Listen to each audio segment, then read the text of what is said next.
శ్రీ గురుభ్యో నమః. శ్రీమాత్రే నమః. శ్రీచక్ర జ్యోతిష్యాలయానికి స్వాగతం. ముఖ్యంగా ఆడవాళ్ళు మాత్రం ఇలా చేయమాకండోయ్.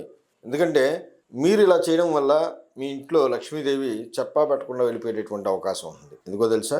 ప్రతిరోజు మీరు దేవతార్చన చేసుకుని చక్కగా మీ ఒక్క ఇంటిని శుభ్రపరుచుకుని చక్కగా అమ్మవారిని ఆరాధిస్తూ ఉంటే సంధ్యా సమయంలో చక్కగా వీధి గుమ్మాల్ని చక్కగా మీరు ఏం చేస్తారంటే ప్రతిరోజు కూడా ఇల్లు శుభ్రం చేసిన తర్వాత వీధి గుమ్మాలని తెరిచి పెరటి గుమ్మాన్ని మూసివేయండి.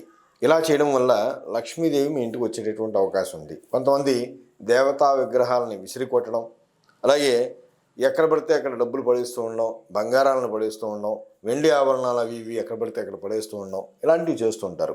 అలాగే చీపురు కానీ మసిగుడ్డ కానీ అలాగే వంట పాత్రలను ఎక్కువగా విసిరి కొట్టేస్తూ ఉంటారు. కోపంలో ఇంట్లో ఏదో చిన్న సమస్య వస్తే దానికి అవన్నీ కూడా విసిరి కొట్టడం జరుగుతూ ఉంటుంది.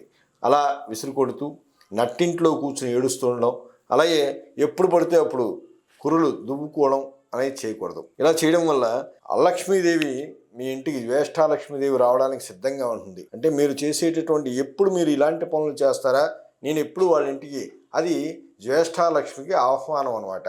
మీరు అలాంటి పనులు చేయగానే మీ ఇంటికి ఏదో రకంగా ఆ జ్యేష్ఠలక్ష్మీదేవి మీ ఇంట వచ్చేటటువంటి అవకాశం ఉంది.